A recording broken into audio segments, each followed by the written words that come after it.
주님의 이름으로 사랑하고 축복합니다. 오늘 함께 읽은 요한계시록 18장 9절에서 20절의 말씀을 통해서 오늘도 은혜를 나누기를 원하고 세상에서 말하는 가치 그리고 세계관 그리고 트렌드와 또 요즘이라고 하는 것에 대해서 성경적으로 오늘 우리는 어떻게 시대를 대처하며 살아야 되는지를 살펴보고 기도하게 될 것 같습니다.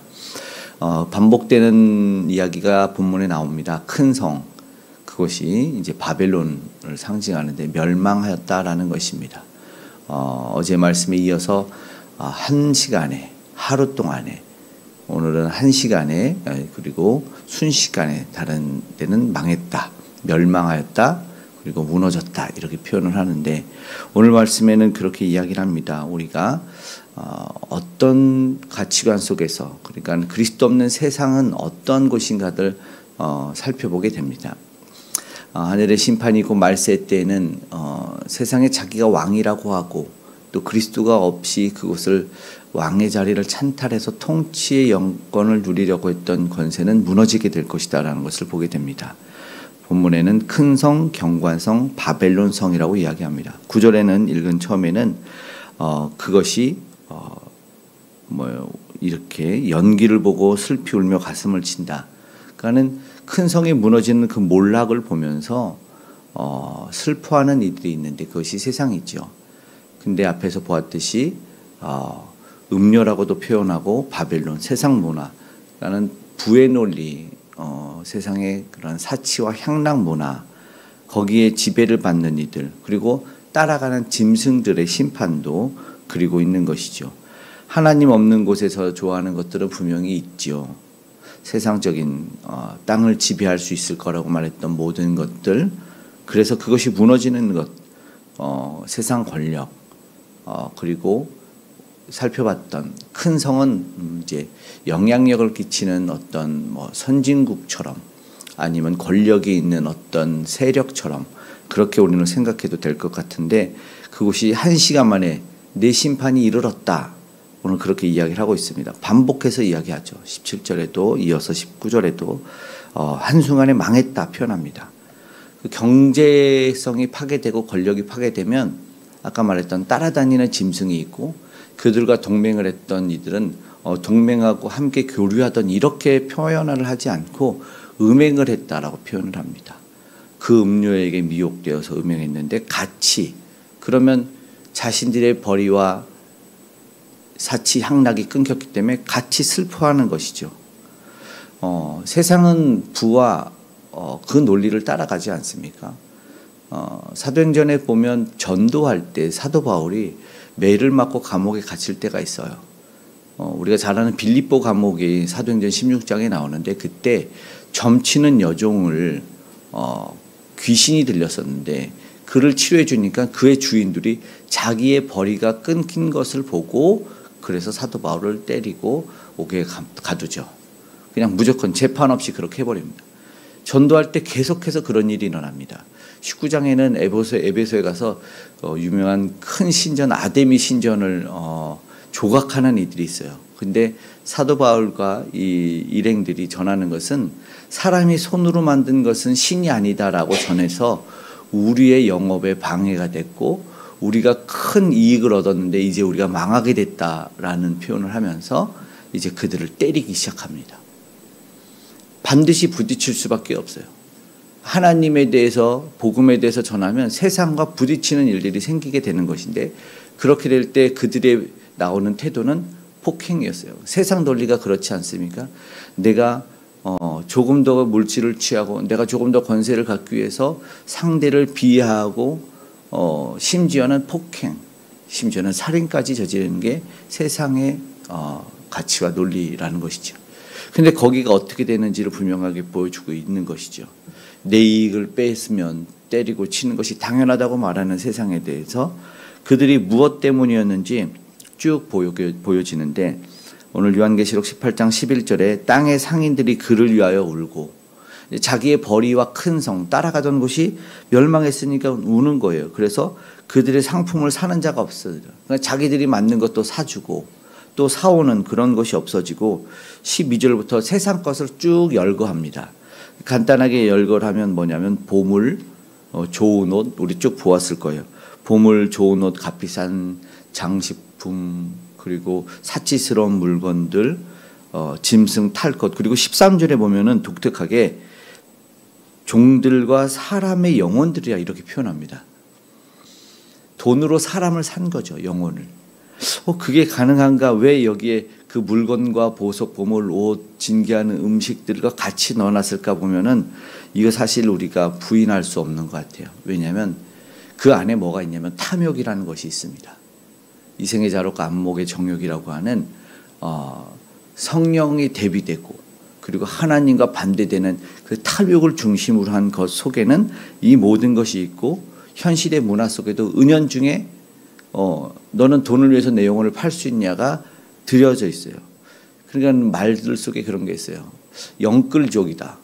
영혼까지 끌어들여서 뭐 돈을 모으고 대출해서 무엇을 사야 부동산을 사야 된다. 이런 표현들을 괜히 나온 게 아닌 것 같다는 거죠. 영혼에 대해서 관계를 분명하게 짓고 있다라는 것이죠. 그거는요 그냥 단순한 얘기가 아니라 인격을 사는 그 탐욕 안에 그 모든 것을 파는 것 같은 기분이 들어서겠죠. 성경에도 기록된 것이 사실은 우리의 민낯을 분명하게 보여주는 것이죠. 사람이 상품화되고 있지 않습니까? 물질화 세속화가 진행이 되면 계속해서 끌려가는 것이 지금의 모습인 것 같습니다. 그런데 믿음의 사람들은 우리가 누구인지에 대한 정체성과 본질을 절대 잊어서는 안 됩니다. 그곳에 끌려가지는 혼동이 될 때도 있어요, 사실은. 그리고 어떤 것이 맞는지 헷갈릴 때가 있어요. 그러나 물질에 팔려가서는 안 되죠. 그래서 물질에 팔려가고 물질이 우선순위 되는 교회는 세속화됐다, 물질에 됐다, 만몬주의, 만모니즘에 빠졌다 이런 표현을 쓰는 이유가 바로 그런 것이죠. 사회와 같을 수 없다라는 것을 우리는 분명하게 생각했으면 좋겠습니다. 말씀에 비춰보면 분명하게 이야기하지 않습니까? 결국 저러한 물질 탐욕이 사실 하나님의 심판의 대상이다라는 것이죠. 왜냐하면 우상화가 이루어진 거예요. 어제도 자기 배가 신이었다는 것처럼 우리말에도 영혼을 좀먹는 일들이 일어나는 것이죠. 그것을 돌아봐야죠. 이것이 뭐냐? 그리스도 없는 세상이다라는 것입니다. 그래서 큰 성의 몰락을 오늘 이 말세 때 주님은 이야기하십니다. 그럼 우리는 누구인가 봐야겠죠. 14절에 바빌론아 내 영혼이 탐하던 과일이 내게서 떠났다. 14절에 무슨 표현이냐면 과일이 영혼이 탐하던 과일. 이건 뭐냐면 태초에 아담의 범죄를 생각나게 하는 것이죠. 먹음직도 하고 보암직도 하고 지혜롭게 할 만큼 탐스럽게 하던 그 선악을 알게 하는 나무의 실과를 따먹지 않았습니까? 영혼을 탐하던 과실이었어요. 그것을 먹는데, 그런데 그것이 단지 먹는 것입니까? 아니었죠. 그 안에는 탐욕이 있었고 호기심으로 가장한 불순종이 있었습니다. 결국 그렇게 영혼을 빼앗겨서 그 먹는 거 하나 아니었습니까? 어떻게 보면 잔인하지 않습니까? 선악과 하나만 먹었을 뿐인데, 나눠 먹었을 뿐인데 신락원에서 에덴에서 쫓겨나 버렸습니다. 그리고 불순종의 죄값을 치르게 됩니다. 그것은 사망이었습니다. 죄가 들어오고 사망이 왔습니다. 그들의 종이 되었습니다. 결국 그렇게 된 거죠.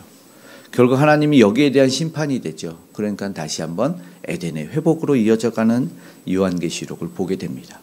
창세기 에덴에서 쫓겨났으나 에덴으로 돌아가는 길이 다시 열리는 것입니다.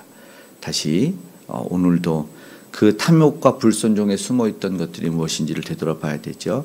16절에서 19절에서는 바다에서 배부리는 모든 이들 한순간에 망하고 잿더미가 됐다. 간단하게 이야기하죠. 그러니까 그들이 터전을 삼았던 땅들, 바다는 영원할 거라고 생각을 했어요.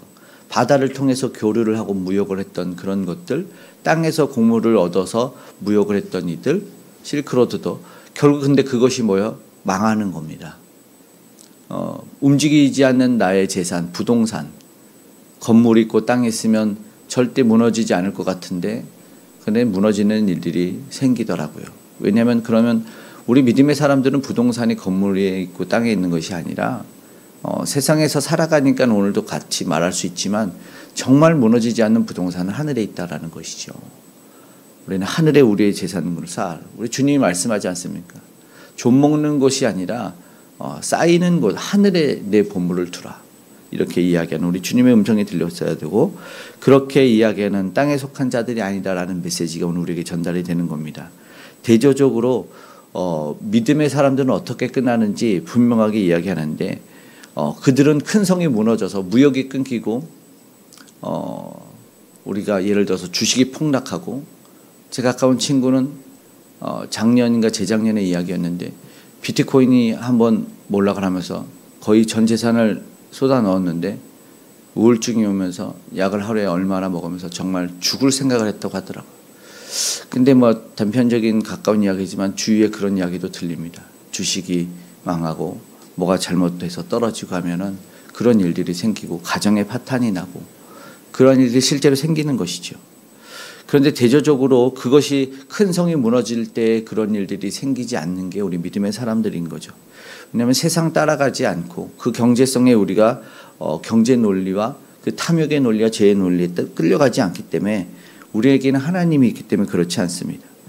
사실은 그 속에는 자신도 우상화가 되어 있죠. 내가 하나님이고 내가 모든 것을 지배하고 내 것은 내어줄 수 없는 세상. 그런데 오늘 하늘에 속한 사람들은 어떻게 되는지 분명하게 말하는데요. 20절이죠. 하늘과 성도들과 사도들과 선지자들아 그로 말미암아 즐거워하라. 분명하게 이야기합니다. 하늘에 속한 사람들은 즐거울 수밖에 없습니다. 앞에는 큰 성에 몰락과 함께 애통했던 이들과 대조 대비되어서 이야기합니다. 오늘 우리는 주님이 있는 세상에 살아가고 있습니다. 주님에게 맡기려고 하고 우리는 믿음으로 세상을 살아가고 있기 때문에 기쁨과 즐거움이 우리를 떠날 수 없습니다. 애통이 있는 이들의 우리에게는 기쁨이 있고 그 기쁨을 전할 수 있는 또 그 기쁨이 날마다 넘칠 수 있기를 하늘의 위로 평강이 오늘 저와 여러분에게 넘치는 것을 경험할 수 있기를 간절히 축복합니다. 아멘. 기도하겠습니다. 사랑의 아버지 하나님 고맙고 감사합니다. 오늘도 주의 말씀 따라갑니다. 오늘도 힘을 얻어 살아갑니다. 이해되지 않고 때로는 믿음 없어 혼동스럽고 아버지 하나님 헷갈리는 상황들이 많이 있지만 주여 오늘 우리에게 지혜를 더하여 주시고 분별력을 더하여 주셔서 하나님 분별하여 이겨낼 수 있는 우리가 되게 도와주시옵소서. 주님이 함께 하시면 주님이 그곳에 계시면 가고 주머니 떠나라 주님이 떠나라 하는 것은 떠날 수 있는 결단 하나님 우리에게 있게 하여 주시옵소서. 내 속에 아버지 내가 신이 되고 내 배가 우상이 되고 아버지 탐욕을 감춘 아버지 하나님 행위들이 우리에게서 나오지 아니하게 하시고 오직 주의 말씀 따라 예수가 있는 곳에 그곳에 있기를 원한다는 결단의 고백이 우리 모두에게 있게 하여 주시고 세상 논리가 하나님 아버지 지배되는 것이 아니라 오늘 우리의 믿음의 사람들이 즐거움과 기쁨으로 저들을 지배해 갈 수 있는 이들이 있게 하여 주시옵소서. 오늘도 세상에 가장 큰 구원주 예수를 전하는 이들이 있습니다. 오늘도 그들과 함께 하시고 우리 선교사님들과 동행하셔서 아버지 복음을 듣게 하여 주셔서 세상 가치와 논리 가운데 큰 성 바벨론과 음료와 짐승들과 함께 몰락하는 자들이 아니라 우리는 승리할 수 있게 도와주시기를 원합니다. 오늘도 우리의 승리의 주님 우리의 아버지 만왕의 주님 앞에 아버지 우리가 아버지 무릎 꿇고 기도할 때 하나님 들어 응답해 주시고 가장 좋은 것 선한 것으로 함께 하여 주시기를 원합니다. 우리를 지도해 주시고 인도해 주시고 통치하여 주시옵소서. 오늘 세상 귀한 가치관을 배울 수 있는 다음 세대들 되기를 원합니다. 그리스도적 가치관을 분명하게 배울 수 있는 우리 다음 세대 귀한 일꾼들 되게 하여 주시고 하나님이 함께 하심에 아버지의 나라 위정자들도 악법을 합법화시키지 아니하게 하시고 북녘의 우상도 무너져 내려 아름다운 복음의 통일이 일어나게 하여 주시고 세계 열방 이제 전쟁이 멈추게 하시고 미움과 아버지 하나님 그 빼앗는 아버지 하나님 그 힘의 논리 아버지의 경제의 부의 논리가 아버지 하나님 힘을 잃어갈 수 있도록 다시 한번 그리스도의 사랑의 논리와 십자가의 논리가 적용될 수 있도록 은혜를 더하여 주시옵소서. 오늘 믿음의 식구들 어디 가든지 무엇하든지 동행하시고 지켜 보호하시고 오늘도 암으로 질병으로 바이러스 투병하며 아파하는 이들에게 나음을 더하여 주시옵고 무엇보다 마음이 곤고한 자들 외로운 자들과 함께하여 주셔서 오늘도 동행하시고 손 꼭 잡고 안아주신 우리 주님을 만나게 하여 주시옵소서. 저들에게 찾아가 주시길 원합니다. 우리 가정 가운데 아버지 하나님 사랑하는 이들 가운데 아버지 그리고 산업 현장 일터 가운데 동행하시고 지켜 보호하여 주시옵소서. 감사드리며 고마우신 예수님의 이름으로 기도드리옵나이다. 아멘.